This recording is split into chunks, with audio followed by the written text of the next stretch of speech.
Echoing of Sound. Ecos del sonido. Ecos del sonido. Echoing of Sound.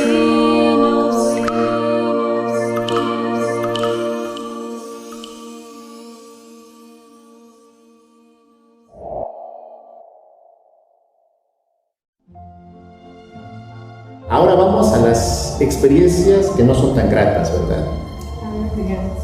Una mala anécdota, por ejemplo, recuerdo que cuando regreso yo de Costa Rica, ya venía yo bien formulado con lo que era mi tendencia pictórica triangulación dinámica.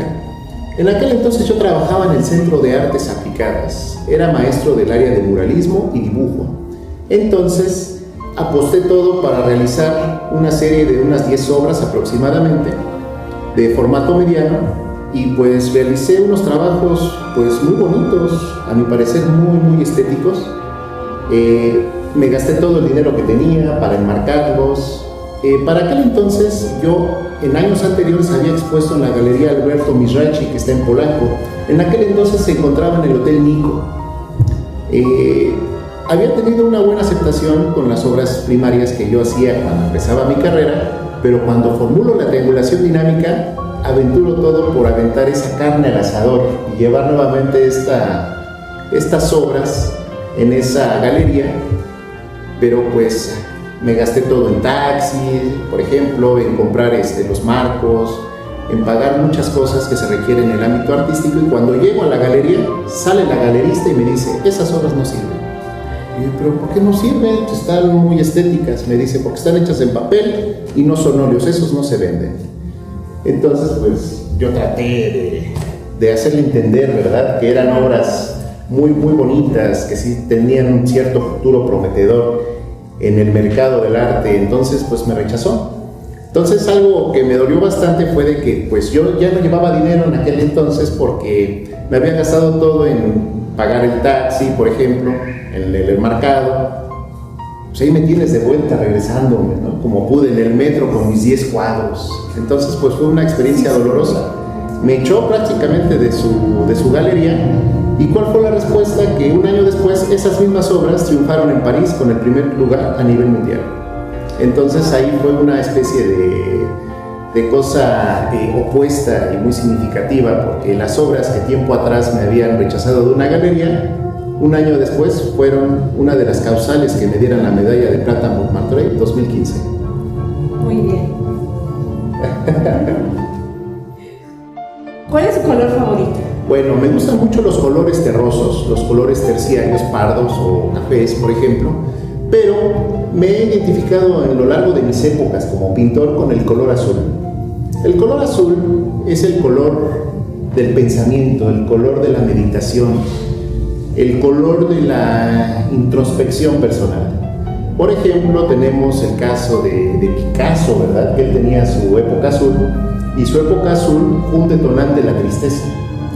Tenemos, por ejemplo, el concepto del poeta Goethe, el alemán Goethe, que decía que el color azul es el color de las gentes pensantes. Entonces, pues, el azul siento yo que ha sido una constante en mi obra, sobre todo porque al ser un color por naturaleza frío, es un contraste de los colores cálidos. Entonces, cuando lo ponemos, pues genera una muy buena visibilidad armónica en el arte. Muy bien. ¿Y cuál es su comida favorita? Bueno, en México, por ejemplo, me gusta mucho lo que son los derivados del mole, ¿verdad? Por ejemplo, las enchiladas, los chilaquiles, las comidas tradicionales como por ejemplo las migas también, el pozole, son cosas muy ricas. Pero fíjate que me pasó algo muy curioso. En Oaxaca, por ejemplo, conocí una comida que me gustó que se llaman los biuces. Los biuces son carnitas vueltas a empanizar y vueltas a asar, o sea, doblemente asadas, pero tienen un sabor muy característico, y sobre todo las tortillas grandes, ¿verdad?, que ponen a modo de tlayudas, pues son unos tacos gigantes. Sí. Se me hacen muy ricos, y sobre todo con las jícaras de tepache, con el mole amarillo, que es muy propio de esa región, sobre todo en la región de Sachila. Ahora que fui en la Guelaguetza 2017, invitado por el gobernador precisamente, me agradó bastante el poder haber degustado esa culinaria mexicana. Ok. Ajá.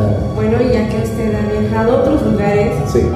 a otros países, platíquenos las comidas de allá. ¿Cómo le parecieron? ¿Le gustaron? Bueno, son un tanto exóticas, como por ejemplo, en La Habana, Cuba, la primera vez que tuve la oportunidad de viajar, me dieron la comida de moros con cristianos. Y es arroz con frijoles, pero lo adornan con un poco de chicharrón, pero ese chicharrón al estilo casero, pero venía con pelo, o sea, el chicharrón venía con pelos largos. Y pues yo lo vi y pensé que en su momento que era algún defecto, ¿no?, de la fabricación del chef. Pero no, me dicen que eso es propio y es un gran sabor para ellos el poder probar ese tipo de platillos. Ajá, por ejemplo, en Costa Rica lo que me gustaba mucho fue el gallo pinto, que también es, bueno, básicamente todos estos países de Latinoamérica, es básicamente el arroz con frijoles, ¿verdad? Lo que comen, y el picante lo dejan hacia un lado, como que le temen al picante. Básicamente son estos dos elementos los que comen.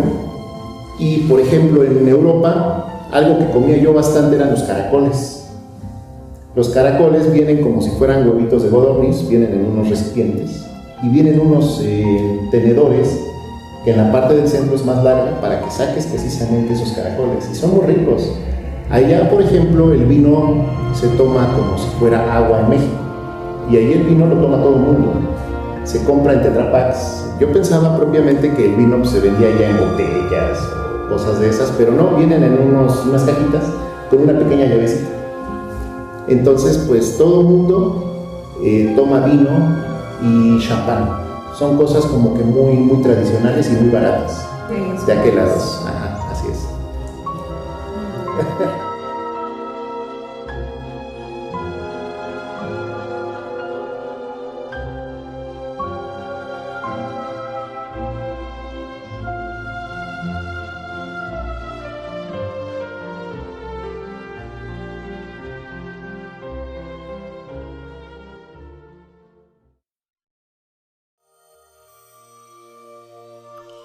Echoing of sound.